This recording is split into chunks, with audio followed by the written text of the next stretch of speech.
Halo, selamat berjumpa kembali di pertemuan ketiga untuk ANT 1, baik yang reguler maupun yang asinkronus. Marilah kita lanjutkan, yaitu pertemuan ketiga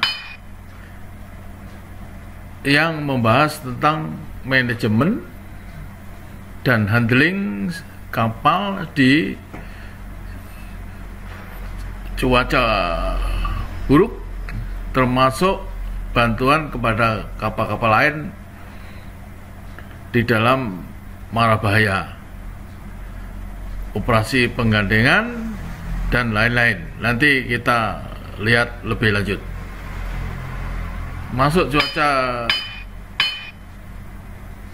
buruk sudah di pertemuan kedua nih nampaknya, ya. Di laut terbuka biasanya menggunakan otomatik, maka kemudian gunakan kemudi tangan. Ini sudah ada di Bridge Procedure Guide dalam Officer Matrix, ya. Tugas-tugas siapa saja di cuaca buruk bagaimana itu ada di dalam Officer Matrix. Ini kayaknya sudah saya sebutkan di pertemuan kedua, jadi saya tidak akan ulangi lagi. Ini juga untuk di kamar mesin juga ini sudah semua saya jelaskan di pertemuan yang kedua, termasuk tindakan pencegahan umum lainnya, jadi tidak perlu saya ulangi lagi. Saya lanjutkan saja kepada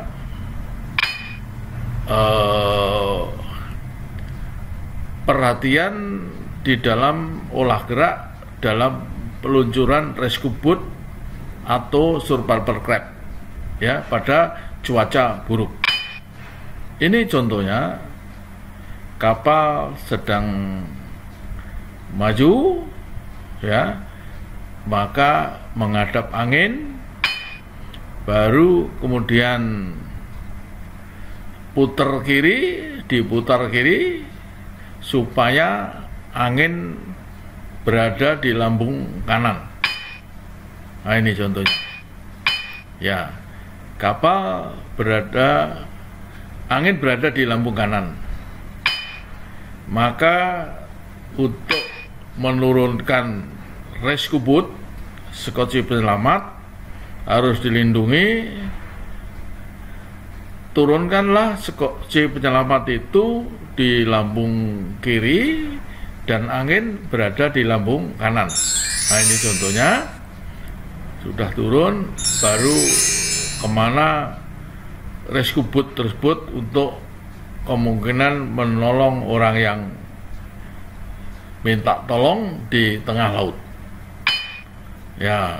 Untuk naiknya juga demikian juga, ditaruh di bawah angin, jadi sehingga rescue boat tersebut tidak bentur-bentur lambung kapal, ya, dilindungi oleh lambung kapal.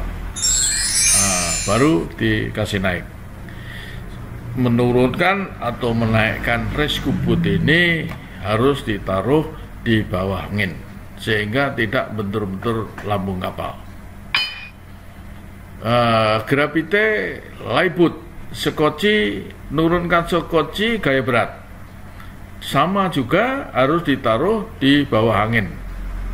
Nah, ini contohnya, skoci turun, langsung kemana kita akan mengarahkan skoci tersebut. Untuk naik sama juga, ya, naiknya di bawah angin, ya, sama dengan menurunkan skoci penyelamat, rescue boat maupun laibut sama. Ini contohnya prepol lightboat untuk skoci prepol, maka nurunkannya harus menghadap angin. Nah, ini menghadap angin, skoci yang di belakang ini diturunkan, jadi truk masih harus dilindungi ya oleh badan kapal. Karena ini pripol biasanya ditaruh di belakang, maka kapal menghadap angin baru sekoci diturunkan. Nah, ini contohnya kalau dilihat dari samping, angin dari depan, sekoci pripol diturunkan. Nah, ini baru kemana sekoci itu akan diarahkan. Sebaliknya, nah ini baru kemana sekoci itu diarahkan. Sebaliknya, untuk menaikkan juga harus ditaruh di bawah angin, jadi kapal tetap menghadap angin, sekoci pripol ini diangkat ke atas, baru dikembalikan ke kedudukan semula. Ya, jadi prinsipnya harus dilindungi oleh badan kapal dari angin.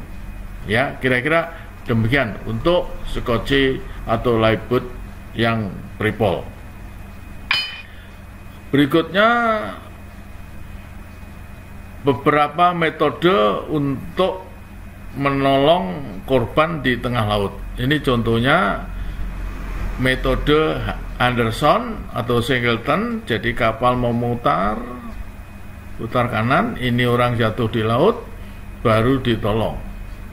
Ya, ini ya saya sendiri pada waktu di kapal juga waktu nolong orang yang di tengah laut, ya tentunya itu bukan anak buah saya, anak buah kapal saya dari kapal lain. Saya tidak memikirkan metode-metode ini, tapi ini nampaknya metode ini dipakai untuk menolong orang yang jatuh dari kapal itu. Ya, baru jatuhnya sebelah kanan, kemudian cikar kanan. Biasanya ada teriak, "Man overboard." Nah, starboard side, baru kapal cikar kanan. Ini contohnya untuk Anderson. Berikutnya Williamson. Jadi orang jatuh di laut sebelah kanan, putar kanan. Kalau tadi putar kanan terus, ini putar kanan, kemudian putar kiri lagi. Ya, ini digunakan dalam visibility rendah karena kapal kembali ke jalur semula. Ya, enggak kebalikan haluan semula. Ya, lambat untuk dieksekusi, awalnya membawa kapal jauh dari posisi semula. Makanya ini cikar kanan, cikar kiri, balik lagi, korban ada di depan kapal. Ini adalah sistem Williamson, ya, Williamson. Selanjutnya Scrano. Jadi cikar kanan, baru kemudian ini korban jatuhnya sebelah kanan, cikar kanan, kemudian korban ditaruh di belakang kapal, baru ditolong menggunakan rescue boat. Ya, tentunya kalau kapal penumpang menggunakan rescue boat, tetapi kalau kapal tanker tidak punya rescue boat, ya mungkin menggunakan saja sekoci. Ya, ini Scrano. Jadi pengalaman saya menolong orang jatuh di laut, tapi bukan anak buah saya, maka ya saya tidak mengingat-ingat Scrano ataupun Williamson atau Anderson. Jadi saya tidak pernah mengingat-ingat ini, karena yang jatuh di laut yang saya tolong adalah orang korban dari kapal lain, dan kebetulan ombak tidak terlalu besar. Ini beberapa contoh Williamson, Scrano, dan Anderson. Ini ada lagi digunakan dalam visible yang baik ketika arah pendekatan yang diinginkan lurus. Nah, ini contohnya korban, ya, diputari bentuknya apa, baru tadi jatuhnya di sini, kapal sudah sampai sini, muter kembali, muter lagi, baru korban ditaruh di depan kapal. Ya, lebih lambat dari sistem Anderson. Ya, kira-kira gitu. Ini gunakan race track, ya, putaran race track. Nah, ini contoh menolong orang jatuh di laut gunakan rescue boat. Ini korban. Nah, ini hanya suatu latihan, jadi tidak serius. Baru ini korban diangkat ke rescue boat, dibawa ke kapal, rescue boat naik ke kapal tersebut. Ya, biasanya yang punya rescue boat ini adalah kapal penumpang. Kalau kapal tanker ya sekoci tidak wajib memiliki rescue boat, walaupun ada beberapa kapal tanker yang diperlengkapi juga dengan rescue boat ini. Jadi ini yang wajib memiliki rescue boat ini adalah kapal penumpang. Berikutnya ini menurunkan rescue boat, ya, kemudian diangkat lagi yang rescue boat tadi, yang ini tadi, ya, untuk naikkan rescue boat kembali ke kapal, ya tentunya harus ditaruh di bawah angin, baru diganco daripada kren ini diikatkan ke rescue boat ini, baru dibob ke atas, ya, baru ditempatkan di tempat semula. Ini umumnya rescue boat begini adalah di kapal tanker. Kalau di kapal passenger tentunya rescue boatnya ya lebih dari satu, minimum kiri kanan satu-satu, ya. Tapi kalau rescue boat hanya satu ditaruh di tengah-tengah kapal seperti ini, kira-kira demikian.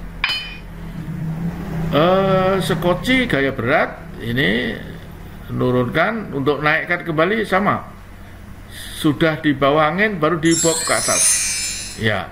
Ini menurunkan sekoci gaya berat kembali ke kapal, ya, kira-kira demikian. Berikutnya jarak enti daripada suatu kapal, nampaknya ini kapal-kapal yang masih lama, ya, paling besar hanya 120, belum nyampe ke PLCC, ya. Ini kecepatan ini 17, mesinnya turbin dan sebagainya, ya. Ini jarak intinya digambarkan seperti ini. Ya tentunya untuk saya selama menjadi nakoda, saya jarak enti tidak terlalu saya pikirkan, bisa dikontrol dengan pengalaman, ya, untuk dari maju penuh, setengah, pelan, pelan sekali, stop. Nah, kemudian berapa jaraknya?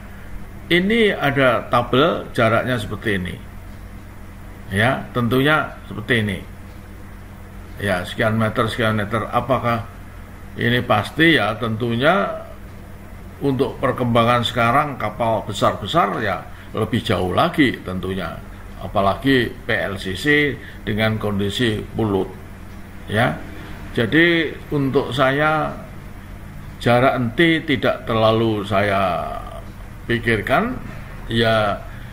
Kalau untuk berlabuh dari pengalaman, kira-kira sejak stop mesin sampai saya mundur kapal stop lego jangkar itu berapa jaraknya, di masing-masing kapal tentunya tidak sama. Oleh karena itu pengalaman khusus kapal itu ya perlu diperhatikan oleh seorang nakoda. Jadi daftar ini tidak bisa diambil seperti matematika, pasti seperti ini, dan jaraknya dalam meter, harus dikonversi menjadi kabel atau mil, tentunya demikian. Ya, makin besar kapal itu, ya makin jauh jarak entinya. Kira-kira begitu. Ya, bagi para pasis nanti setelah menjadi nakoda di kapal akan mengetahui kira-kira kalau mau berlabuh pada jarak berapa sudah harus mengurangi kecepatan. Di masing-masing kapal tentunya berbeda, kecuali kapal satu tipe, satu main engine-nya sama, ya bentuknya sama, mungkin sama, kira-kira demikian. Lingkaran putar ini sudah saya di pertemuan pertama, hanya saja ini lingkaran putar tergantung dari kecepatan, bentuk kapal, gemuk atau kurus, atau dalamnya laut, ya, derapnya, ya, besar kecilnya derap itu mempengaruhi lingkaran putar. Makin dalam derapnya, tentunya lingkarannya makin besar. Makin gemuk sebuah kapal atau block occupation-nya makin besar, lingkaran putarnya akan makin kecil. Menurut teori demikian. Makin cepat kapal itu, ya lingkaran putarnya akan lebih kecil. Kira-kira demikian. Dalamnya laut juga akan mempengaruhi, makin dalam laut makin kecil lingkaran putar. Ya, di pertemuan pertama sudah saya tunjukkan lingkaran putar yang terpengaruh oleh kecepatan kapal. Nah, ini saya ulangi lagi, ya sama, ya. Ini, yang ini kemudi 35, ini kemudi 20, ya. Kanan 35, kanan 20. Kanan 35 ya tentunya akan lebih kecil dibandingkan kanan 20. Dan ini kecepatannya antara 5 dan 8. Yang untuk sebelah kanan lingkarannya lebih kecil karena kecepatannya 11 sampai 6. Ya. Ini 30 derajat kanan, ini 20, ya, sama, lingkarannya lebih besar. Jadi kalau Anda cikar kanan, ya sudah pasti lingkarannya akan lebih kecil. Ini sudah orang sudah banyak, tidak perlu saya jelaskan lebih lanjut, banyak. Ini untuk putar kiri sama, ya. Nah, ini biasanya nanti di kapal harus ditempel mengenai lingkaran putar ini.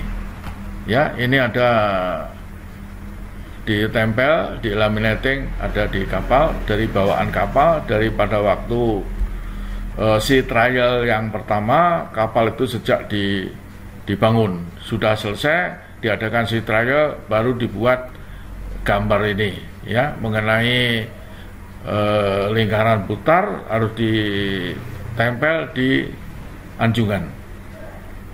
Berikutnya Navia at reduced speed, ya.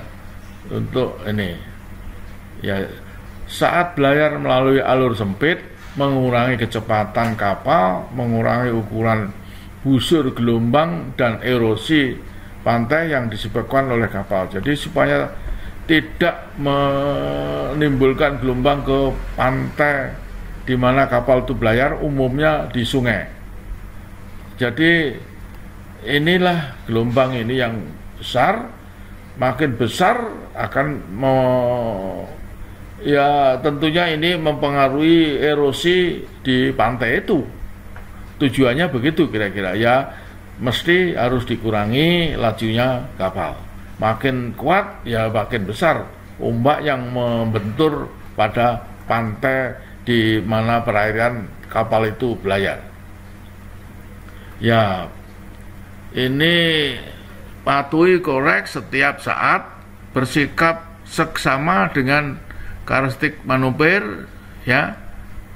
Ini semua adalah suatu teori, ya, ini yang harus dipatuhi, korek. Bersikap seksama dengan karakteristik manuver seperti UKC, squat, jarak enti, dan lain-lain. Yang ketiga, ganti ke kemudi tangan. Otomatis kalau olah gerak, kemudi tangan. Keempat, poskan pengintai tambahan, ya. Nanti panjerwala. Ini semua ada di dalam ada di officer matrix. Nanti untuk master matrix akan saya tunjukkan di pertemuan yang keempat. Ya, untuk yang reguler tentunya ya hanya 3 pertemuan, tidak sampai, tapi bisa dilihat di Breed Procedure Guide. Ya, jadi apa yang saya tulis ini sebenarnya secara skematis gambar ada di officer matrix. Ya, ada di officer matrix. Yang terakhir saja saya tunjukkan ini yang patuhi daftar periksa internal safety management perusahaan untuk navigasi di perairan terbatas. Ini ada di Brid Prosedur Guide, ada di Officer Matrix. Jadi untuk bagi yang ANT 1 asinkronus karena pertemuannya sampai 4 kali, nanti bisa dilihat di Officer Matrix. Bagi yang reguler, kalau mau melihat Officer Matrix, ada di Brid Prosedur Guide. Ya, Anda bisa melihat di buku di Kappa, di Brid Prosedur Guide. Jadi apa yang ditulis ini adalah secara skematis digambar, ya, ada di Officer Matrix. Ya, tindakan-tindakan ini. Oke. Berikutnya, ya, belayar di es ini tidak perlu saya sampaikan karena di IMO model cost yang terbaru kelihatannya tidak perlu harus disampaikan belayar di es. Ya, ini tidak perlu. Dan petunjuk belayar di es ini saya kutip dari Brid Prosedur Guide. Anda sebagai nakoda, kalau memang harus belayar di daerah es, ya bisa lihat di Brid Prosedur Guide. Ini antara lain, ya, bisa dibaca ini. Ya, jadi nanti di Brid Prosedur Guide apa saja yang harus dilakukan ketika kapal Anda belayar di es, inilah. Dan ini saya kutip dari Brid Prosedur Guide. Ya, ada juga dari Marine Insight ini. Tapi ada pula di Brid Prosedur Guide, bisa dilihat di situ. Ya, saya tidak akan menjelaskan itu. Menggunakan maneuvering di TSS, ya, TSS atau di PTAS yang lebih dekat. Ya, kita di Selat Singapura itu adalah sudah dibuat secara internasional Traffic Supervision Scheme, bahkan alur lalu lintas, dan PTS, ya, Vessel Traffic Vessel Traffic Service. Ya, untuk itu saya bukakan saja. Ini ada kerjasama antara Malaysia, Indonesia, dan Singapura mengenai prosedur belayar di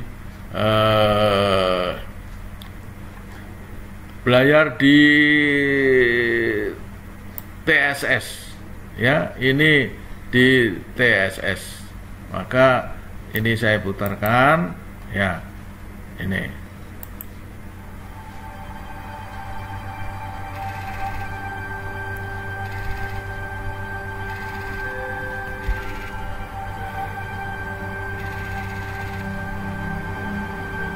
Ya, jadi pemerintah Indonesia, Singapura, dan Malaysia yang membuat ini.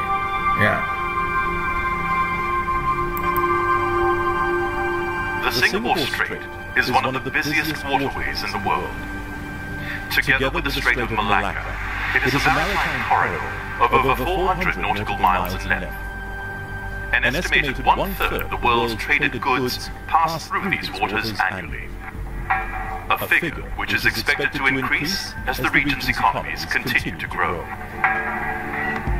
At its narrowest point, there are just 3 nautical miles between the shores of Singapore and Indonesia, while the navigable channel is reduced to less than... Ya, ini saya besarkan.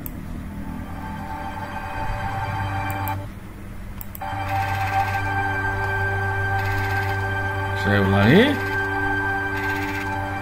Jadi ini dibuat oleh pemerintah Indonesia, Malaysia, dan Singapura. Bagaimana belayar di TSS? Ya sudah tentu para officer sudah tahu di P2TL bagaimana orang belayar di TSS. Ya. Ini saya cepat saja. Ya.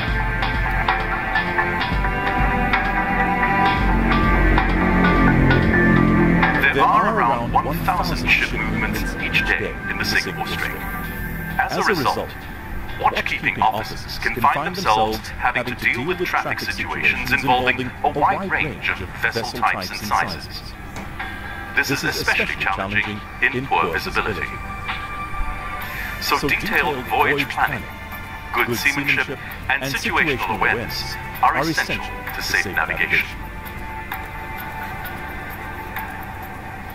The hydrographic data is regularly checked, so when calculating safety factors on depth and contour settings, make sure you have the most recent updates.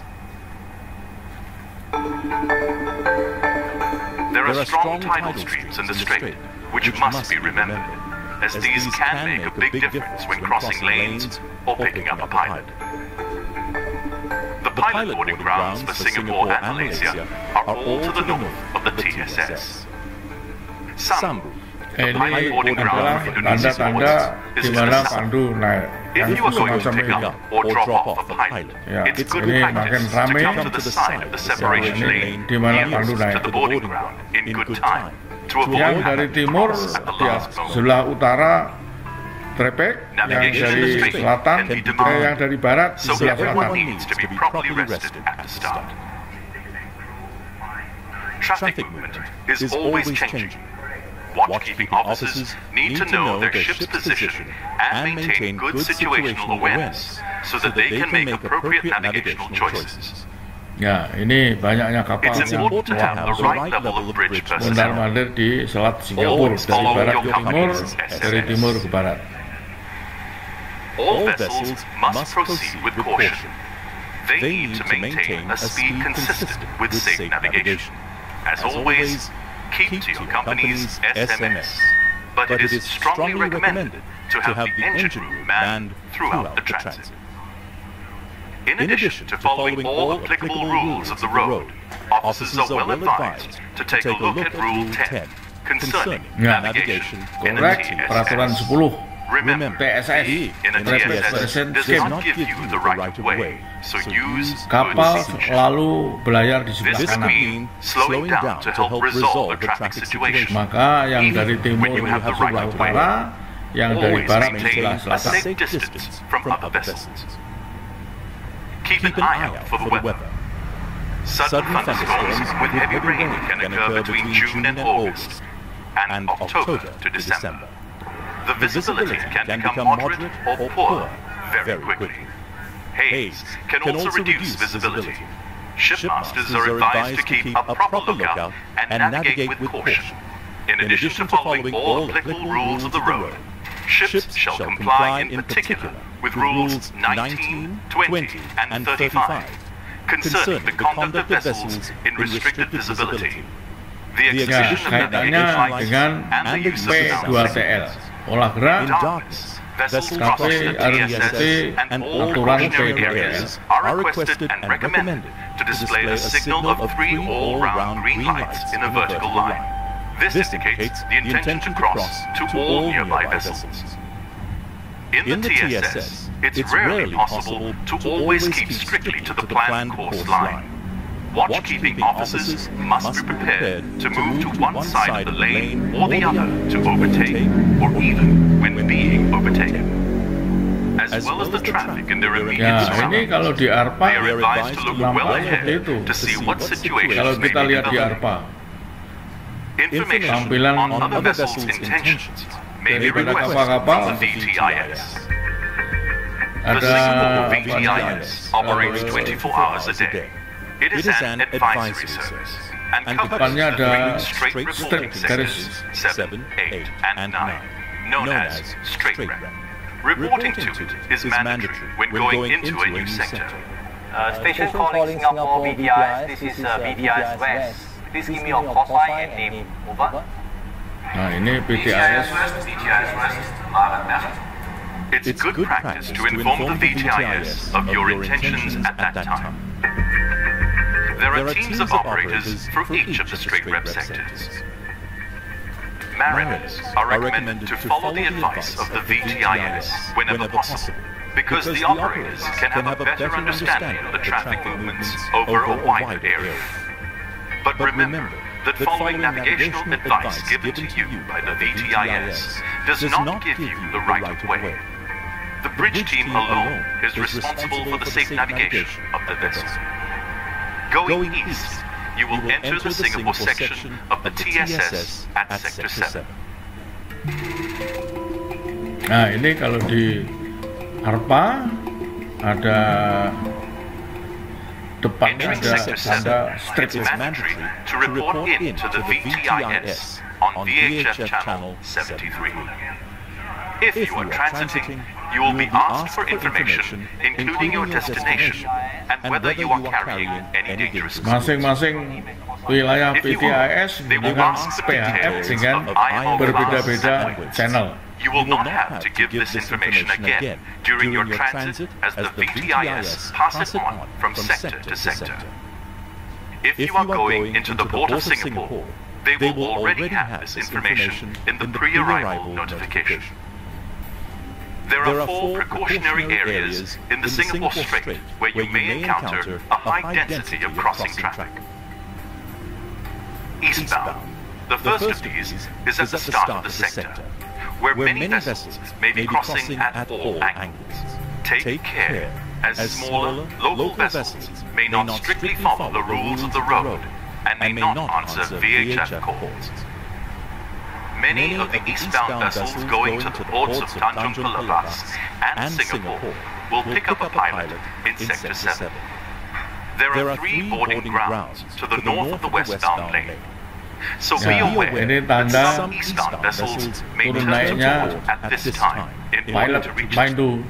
If you are picking up a pilot, put your pilot boarding ground as your destination in AIS. If not, checking the AIS information of nearby vessels may warn of their intentions, but never rely solely on AIS for collision avoidance. Remember that not all ships are fitted with AIS, and even if they are, it may be switched off, or the information provided may be incomplete or incorrect. Also, avoid using VHF for collision avoidance.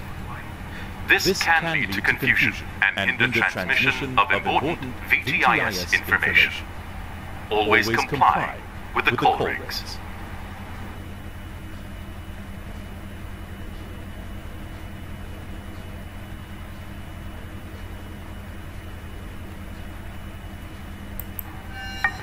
On leaving the precautionary area, check your position to be certain that you are still in the eastbound lane.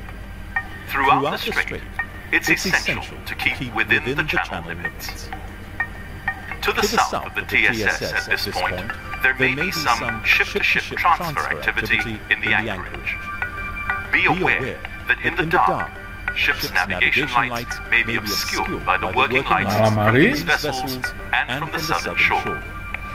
Other vessels may be joining the TSS from the Durian Strait to the south and the Nipa anchorage to the north. Keep a good lookout. Ke selatan, ke High Selat Durian. vigilance is recommended, especially during the hours of darkness. There's a sharp alteration of course north into the Phillip Channel at the Raycon Delta. Be aware of the risk of converging traffic during the turn. Also, Phillip Channel, be sure you stop the Phillip turn Channel. early enough, as there is shallow water outside the channel. This is also the start of the deep water route.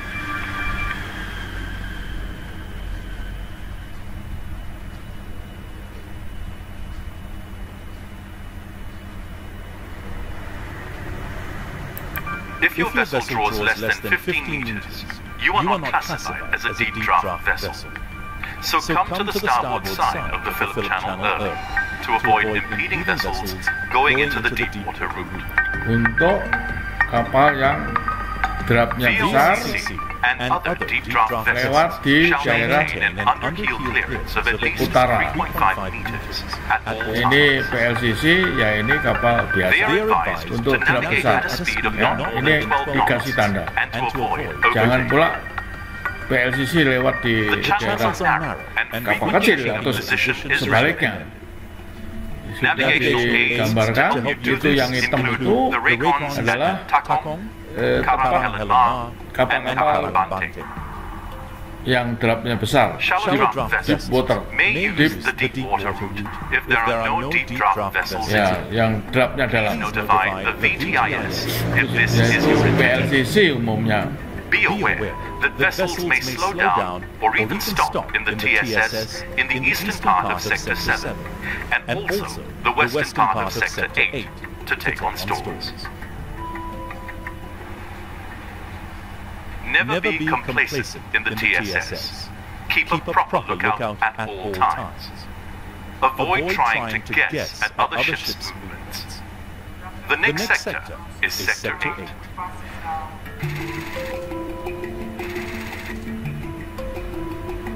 When entering Sector 8, reporting is mandatory to the VTIS on VHF Channel 14. Please give me your name and call sign, over. Approaching from the northern end of the Phillip Channel, there is a course alteration to starboard and a few shallow waters Ya, and reefs ini to the dari channel. barat, Helen Mar dari Reef, arah barat Buffalo Rock, and masuk Butler Selat Inlet, Singapura ke timur. where tidal considerations can Kapal be berada di sebelah as there selatan is deep water close to shallow. batas trepek. Check your position regularly to ensure your vessel stays within the Untuk traffic lane. yang dari And pay timur, attention to the ini yang VHF dari to timur. hear what the VTIS is saying. The TSS lane now enters the first of two precautionary areas where crossing traffic can be heavy, especially soon after dawn, when ferries can be seen departing from the ports in Batam to join the TSS westbound lane, heading for Singapore. In the other direction, you can expect frequent Nah, fast ini ferries di crossing between the port of Singapore Batu Berhenti. and Indonesia. In addition, there are often fishing boats in the eastbound lane. They usually start fishing in the early hours of the morning. These small boats are not visible to the VTIS's radar, nor to your ship's radar. Their movements can be unpredictable. They may not be displaying the correct lights and shapes. There may also be many tugs and tows crossing at any time of the day and sometimes at night. Vessels departing from the ports of Singapore or Indonesia may cross the precautionary areas to join the traffic lanes of the TSS. Also, Batu look out for Berhenti, vessels Pulau slowing Sambu. down and turning to port in order to approach one of the pilot boarding grounds north of the westbound channel. Check the nearby vessels' AIS data for information on their intentions.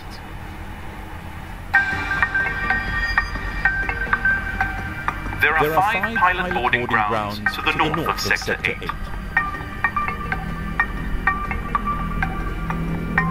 The movement of Singapore pilots is managed from a central Ya, control kalau mau room masuk where harus everything tegak possible lurus is done to untuk ensure that Singapura pilots dari get arah to the barat local harus ETA tegak on lurus time. Traffic Expression. It is a separate organization from the VTIS. A tracking system means that delays are very rare, but with over 500 pilot assignments per day, delays do sometimes happen. You must contact the pilot service 2 hours before your ETA to confirm the booking on VHF Channel 20. You can expect to find vessels waiting near the boarding grounds, especially around the eastern boarding grounds, Charlie and Bravo. Vessels are advised to calculate and adjust their speed in the hours before arrival to avoid having to wait near a boarding ground and cause congestion. Naik When approaching the turunnya boarding pandu. grounds, it is strongly recommended that they should do so at a safe speed, following all applicable rules of the road, in particular the separation distance and factors listed in Rule 6, such as the state of visibility, available sea room and traffic density, among others. Only one vessel will be scheduled to arrive at Bravo and Charlie at any one time, and the next vessel will be scheduled at an interval of not less than 15 minutes later. Vessels arriving too early may have to wait, maintaining a minimum separation distance of 1 nautical mile from the vessel ahead. Information on vessels proceeding to these boarding grounds will be provided by the VTIS. Crossing the westbound lane to pick up a pilot can present a challenge. Vessels should be positioned early on the north side of the eastbound lane so that they won't have to cross the entire TSS at once. Shipmasters are advised to cross at right angles to the TSS, in compliance with the call regs and the good practice of the seamanship. Harus tegak lurus untuk If memantau they are unsure traffic. of any westbound vessel's intentions, the bridge team can ask the VTIS for information. Some of the boarding grounds are close to anchorages, so approach these at a safe speed, keeping a safe distance from the vessels in the anchorage. If you are crossing during the hours of darkness, be sure to display the signal of 3 all-round green lights in a vertical line. Allow enough time and sea room when picking up a pilot. On a large vessel, it can take up to 10 minutes for the pilot to board, reach the bridge, and finish the master-pilot exchange. So ensure that there is sufficient time for that to be completed safely. The boarding arrangements must exactly follow international standards. The pilot's safety is the first concern. Continuing your transit of Sector 8, even if you have the right of way, it may be good seamanship to slow down to help resolve potential close-quarter situations. Think twice before you overtake in the narrow parts of the TSS.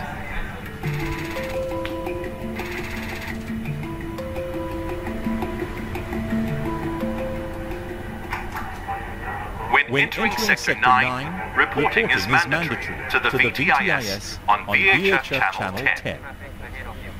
Sector 9 is generally less crowded than Sector 8, as the TSS is wider. However, the large precautionary area that takes up about half of the sector can still be very busy with crossing traffic. At first light, there may be tugs and barges crossing. Fast ferries may cross at any time. You must be aware of them and know where they are. And look out for vessels entering and leaving the East Johor Strait to join the eastbound lane. Setiap Near the masuk wheelover point sektor towards the eastern end of Sector harus 9, ganti the lane channel narrows slightly. Beware of vessels converging. There can be eddies when the current is running strongly. So it's good practice to avoid the shallow water near the eastbound channel's northern boundary. Passing Horsburgh Light to starboard marks the end of Sector 9 and of the Singapore Strait. Please notify the VTIS. Ini sudah sampai Horsburgh, sebelah timur, keluar dari Selat Singapura.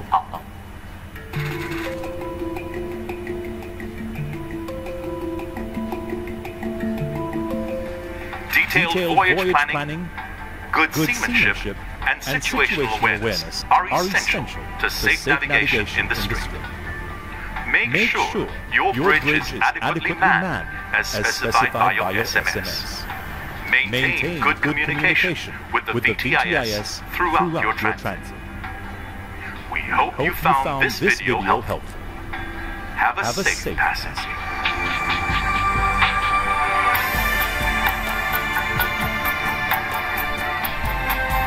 Ya, jadi inilah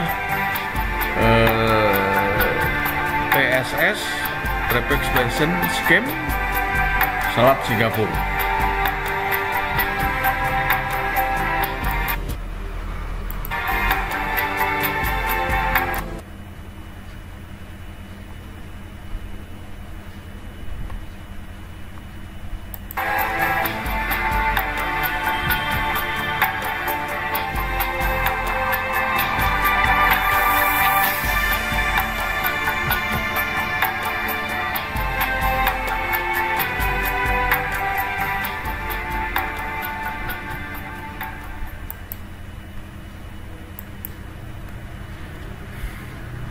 Ya, dengan demikian saya akhiri untuk pertemuan ketiga ini.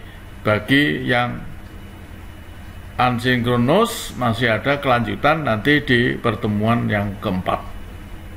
Sekian dan terima kasih.